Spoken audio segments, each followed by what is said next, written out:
आइए सुनते हैं आज की कहानी, जो एक लड़की की चक्कर में क्या क्या नहीं किया, फिर भी उसकी लव स्टोरी इनकम्प्लीट ही रह गई।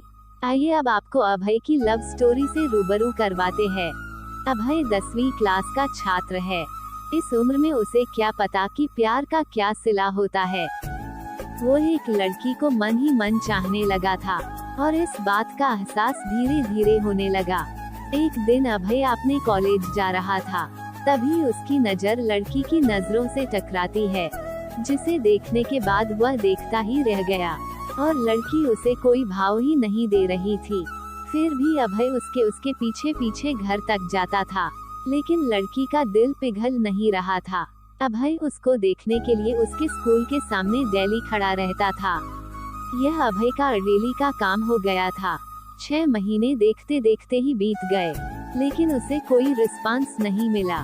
फिर अभय उसके कॉलेज जाना बंद कर दिया। कुछ दिन बाद वह लड़की अभय के लिए बेचैन होने लगती है और उससे पूछती है, अब तुम मुझे देखने के लिए मेरे कॉलेज क्यों नहीं आते हो?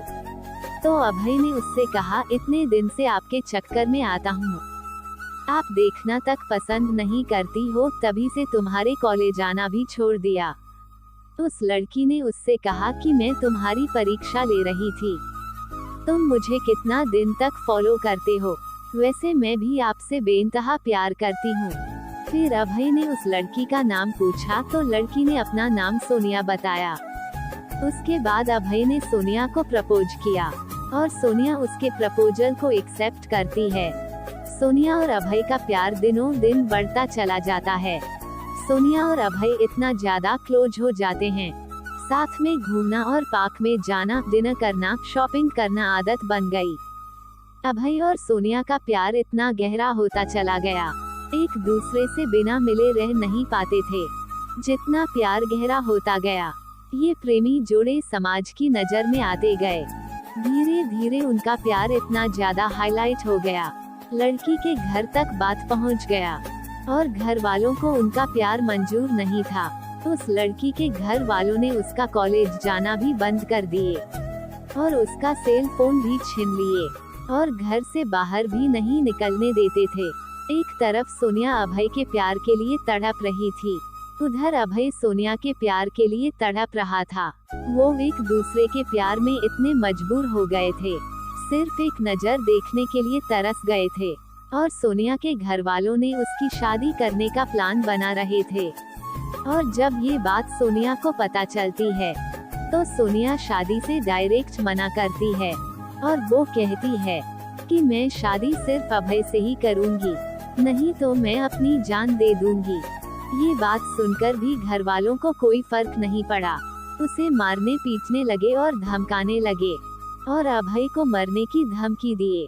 तो इस कारण से शादी से राजी तो हो गई, लेकिन उसके दिलो दिमाग में अभय ही था। उसके बाद सोनिया ने अभय को एक लेटर लिखा, जिसमें लिखा था, मेरे प्रिय अभय, मैं आपको छोड़ना तो नहीं चाहती, पर क्या करूं, छोड़ना पड़ रहा है। हम पहले किसी से प्यार नहीं किए थे और पहली बार आपसे प्यार हुआ था। मैं आपको आज से नहीं, बहुत दिन से चाहती थी। कॉलेज तो एक बहाना था, मैं तो सिर्फ आपको देखने के लिए आती थी। मैं आपको धोखा नहीं दे रही हूँ, मेरी मजबूरी है, ये आपकी जिंदगी का सवाल है और मेरे घर वालों ने मेरी शादी तय कर दी है। मैं शादी तो नहीं करना चाहती थी, लेकिन मेरी मजबूरी है, क्योंकि मुझे आपकी जिंदगी बचानी है और आपको मारने की धमकी दे रहे थे, इसलिए मुझे मजबूरी में शादी करनी पड़ेगी। प्लीज आप मुझे माफ कर दीजिएगा, आपकी मजबूर सोनिया। उसके बाद अभय भी सोनिया के लिए एक लेटर लिखता है, मेरी प्रिय सोनिया, मैं तुम्हें कल भी बेइंतहा मोहब्बत करता था, आज भी तुम्हें बेइंतहा मोहब्बत करता हूँ। मैं तुम्हारे प्यार के लिए कुछ भी कर जाऊंगा, अगर आप नहीं तो ये जिंदगी किस काम की होगी। हम दोनों ने एक साथ जीने मरने की कस्में खाई थी, तुम ऐसे ही मेरा साथ छोड़कर चली जाओगी। तुमने एक बार भी नहीं सोचा कि तुम्हारे सिवा मेरी जिंदगी में कोई भी नहीं है। सोनिया, मैं तुम्हें कभी भी नहीं भूल पाऊंगा, जब तक मेरी सांसें चलेंगी तो तुम्हारे नाम से ही चलेंगी। वो जिंदगी मुझे नहीं चाहिए जिस जिंदगी में तुम ना हो। सोनिया, जब से हम तुम बिछड़े हैं तब से मैं तुमसे मिलने की बहुत बार कोशिश की, लेकिन तुम्हारे घर वालों ने मुझे मिलने नहीं दिया। सोनिया, मुझे लगता है कि मेरी जिंदगी में खुशी लिखी ही नहीं है। मेरी जिंदगी में तो सिर्फ आंसू ही आंसू लिखी हैं। अगर तुम मुझे नहीं मिली तो मुझे ये जिंदगी भी नहीं चाहिए, और तुम्हारी खुशी जिसमें हो उसमें मेरी भी खुशी है। यह मेरा आखिरी लेटर है। और सोनिया उसका लेटर रो रो कर पढ़ रही थी, और उसी दिन उसकी शादी भी थी। सोनिया को अभय से जुदाई बर्दाश्त नहीं हुई, इसलिए सोनिया ने शादी से पहले ही जहर खा लेती है, जिसके कारण उसकी मौत हो जाती है, और यह सूचना अभय तक पहुंचती है। अभय उसकी मौत का सदमा बर्दाश्त नहीं कर पाता है, जिसके कारण वह भी अपनी जान दे देता है। सच्चे प्यार का अधूरा अंत हो जाता है। ऐसे में प्यार करते हो तो जान देने से बेहतर है निभाना सीखो। दोस्तों, क्या इस कहानी में अभय और सोनिया ने सही निर्णय लिया? क्या दोनों प्रेमियों को मौत के अलावा और कोई रास्ता नहीं मिला?